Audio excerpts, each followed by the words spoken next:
Päris korralik. Paraku ta nii on. Ma toon mõne mõtte, Marko, kas äkki saad siis edasi minna? Ma toon mõne mõtte vahele. Et siis valmistu nagu. Valmistu. Ma mõtlen, mis mul lihtsalt, mul panen lihtsalt väikse mõtte siia vahele, mis tuli siin. Et ma loen selle ette, mis täna siit puudutas. Et see küsimus eeldab, et midagi olulist on puudu, õiglus. Nii. Armastav Jumal ei ole ainult lahke, ta on ka püha ja õiglane. Põrgu ei ole tõend sellest, et Jumal on julm. See on tõestus, et kurjus on oluline, valikud on olulised ja õiglus on tõeline. Siin nagu toob välja selle, nagu miks selle põrgut seal vaja on. Jumal ei loonud inimesele põrgut. Jeesus ütles, et see on valmistati kuradile ja tema inglitele. Mattuse 25:41. Aga Jumal ei sunni ennast kellegile peale. Mitte kellegile peale ei sunni. Armastus ilma valikuta ei ole armastus. Oleme nõus.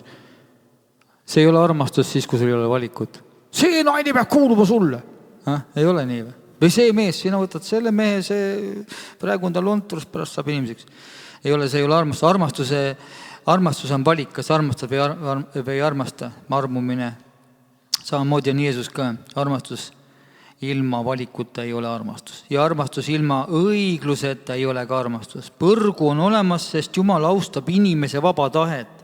Need, kes hülgavad Jumala, selles elus ei ole sunnitud elama koos temaga igavikus. Vaata, kui sa ei taha Jeesust, siis sa lihtsalt valid põrgu ja kogu lugu. Jumal teeb valiku, õnnistus ja needus, vaata. Ja need, kes ja peale põrgut ei ole ühtegi muud asukohta, kuhu inimesed saaksid minna, kui nad Jeesust ei taha. Mis asub väljaspool Jumala ligiolu. See on lihtsalt koht, kus kohas ei ole Jumala ligiolu, ühesõnaga ei ole elu. Et seal, kus ei ole elu. Nii. Sest iga hea asi tuleb Jumalalt, näed. Hea asi tuleb Jumalalt. Jumal pakub meil head. Inimene valib lihtsalt halva põrgu, vaata. Ei taha Jeesust. Ma ei taha seda Jeesust lähed pakkuma. Et ei taha. Nii. Jakobuse 1:7. Nii, et inimene oleks ükskõik, nii, et inimene oleks ükskõik kus millegi heaga. Tähendaks see, et Jumal on olemas ja inimesele, kes ei taha midagi teha Jumalaga, see pole see, mida nad tahavad. Ja Jumal oleks armastav ainult nii, nagu kaasaegne kultuur määratleb armastust. Eiraks ta väärkohtlemist, vaataks mõrvast mööda, kas teukest Jeesust tahame, vabandaks kurjust. See ei oleks armastus, see oleks ebaõiglus. Tõeline armastus nõuab õiglust ja vastutust. Jumalale pannakse tänapäeval igasugused nimesi, et Jumal sallib kõike, muudkuga sallib. See on vale Jumal, see ei ole õige Jumal. See tehakse, praegu joonistatakse inimeste silmadest absoluutselt Jumal, kes üldse ei olegi Piiblis kirjas. Et teine Jumal. Piiblis on kirjas, et Jumal soovib, et keegi ei hukuks. 2. Peetruse 3:9. Mis tõttu ta saatis Jeesuse. Rist on tõestus sellest, et Jumal nägi inimkonna põrgust pääsmiseks väga palju vaeva. Põrgu ei ole Jumala soov, pääsmine on Jumala soov. Nii et tegelik küsimus ei ole see, miks armastav Jumal lubab põrgut. See on, miks peaks keegi hülgama Jumala, kes andis kõik, et neid sellest hoopis päästa. Andis oma ainusündinud poja, ta tahab päästa. Tema tahab siin hoopis sellest välja päästa. Inimene ise valib. Jumal on armastav, kuna ta on armastav, siis on ta ka õiglane. Ta lihtsalt on nii õiglane, Jumal. Inimesed lihtsalt ise valivad põrgu. Kui sa Jeesust ei taha, siis sa valid põrgu.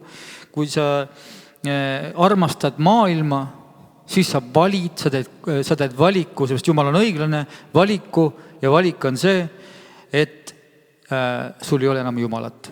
Sa lähed põhimõtteliselt Jumalast täna. Ma praegu vaatasin ka ühte õde, kes kõik laulu anti ja rääki taevast ja kõik asja.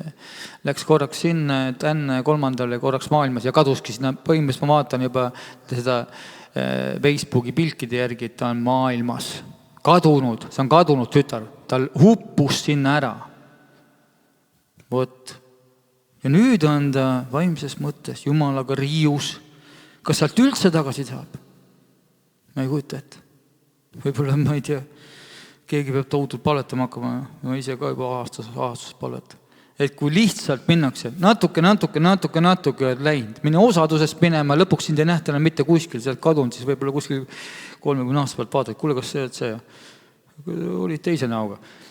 Maailm rikub sind ära, sa maailma nägu lähed, see kõik, kogu su olemus muutub selle maailma näoga. See on ka karm lugu. See oli üks mõte, mis täna oli.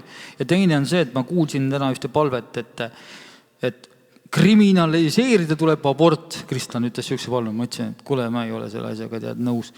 Ja see hakkas mõte rulluma ja selle ma räägin ka ette. Et kui haige võib olla tänapäevane Kristus, et ei minda juureni, kus asi algab. Kirbest tuleb panna ikkagi juure külge. See juur on ju hooramine. Kriminaliseerime abordi ära. Juur on hooramine. Jah. Nii, paneme edasi. Nii, kohe räägin edasi, saate kohe aru. Mees on manipulaator ja naise ära rääkinud. On nii? Naine tuleb panna sellest vangi. Või vastupidi, naine on mehe ära rääkinud. Nii, kui abordi tegemine kriminaliseerida, siis peab olema ka kohtus mees, kellega laps tehti. 2 isikut on seal süüdi. Sa vaata tegelikult, kuidas hüütakse välja laused, millel ei ole üldse ajus ei ole. No, aga tehakse niimoodi ja siis palvetatakse ka veel selle peal. Õige palve oleks antud juhul kriminaliseerida hooramine. Vot see on see palve, mis kristlane võiks teha.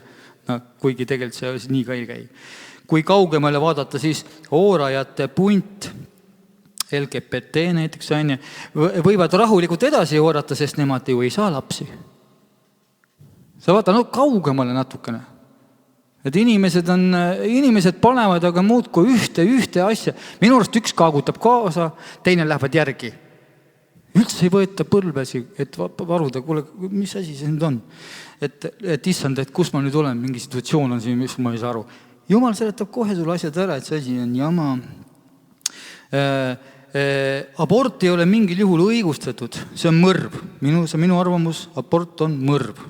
Kui mina olen süüdi mõrvas, aga Jeesus andis mulle andeks ja näitas mu naisele ilmutuse, et meie lapsed ootavad taevas. Ja on andeks antud, ma palus me andeks ja ilmutusega mul on veel lapsi.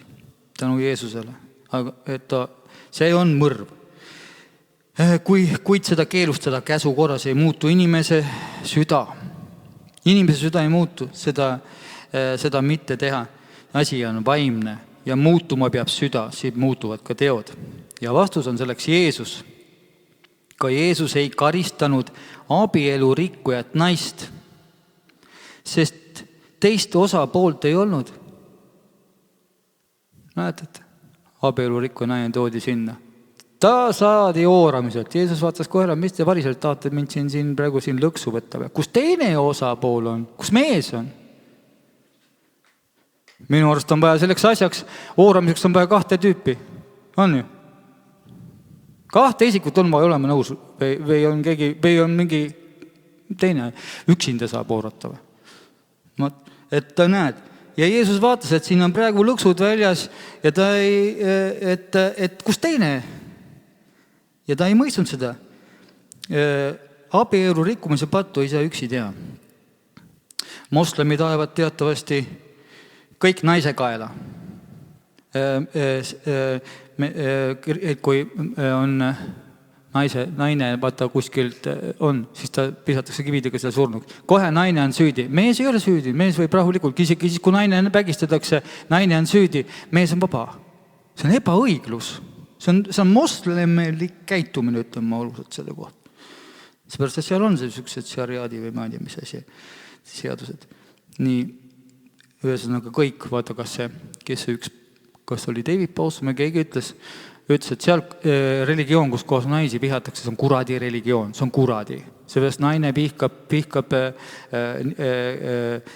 need, kes naisi vihkavad, madu ju vaata, sellepärast ta naisi vihkabki kurat, sellepärast, et Jumal ju ütles veed ja näies, et naise seemnest tõuseb sulle võsu, kes salvab, sa salvad küll ta jalga, aga ta purustab su pea.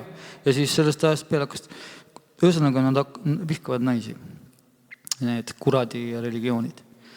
Meie armastame naisi, oleme nõus, mehed. On õed, oma naist, õed, tänu ja vendasi armastame ka veel peale selle. Nii.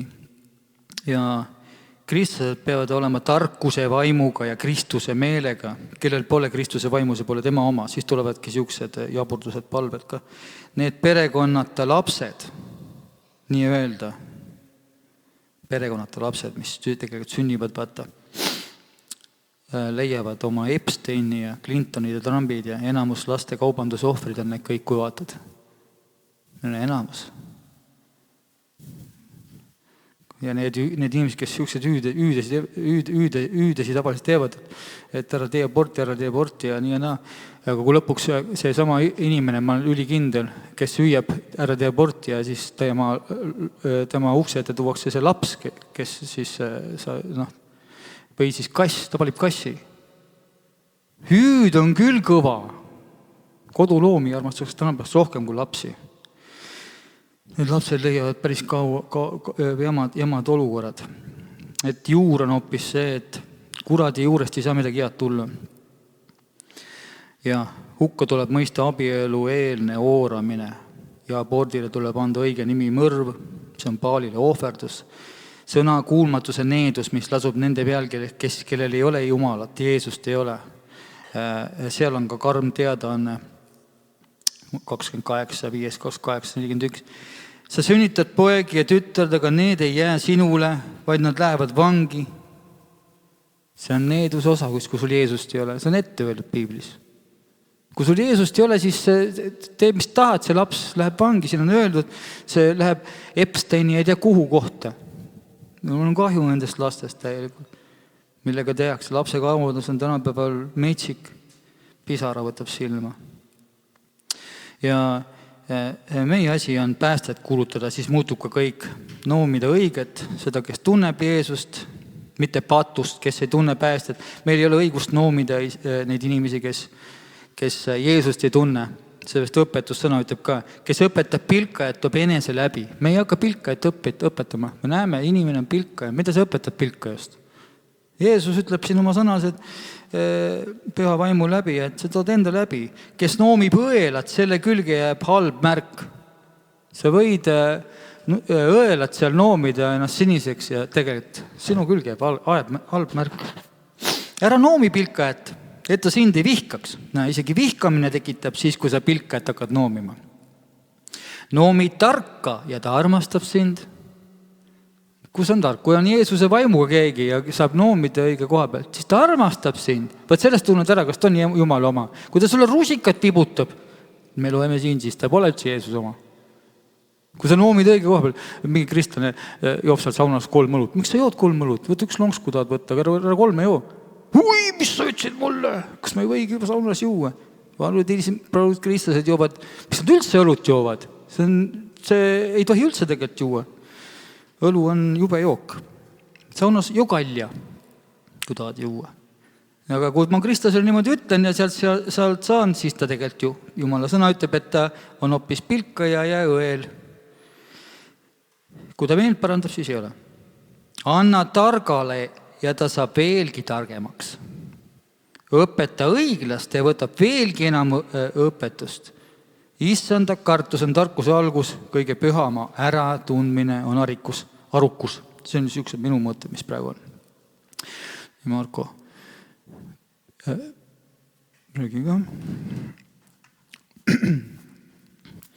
Kõik, mis issand annab, mõtted annab, siis tuleb nagu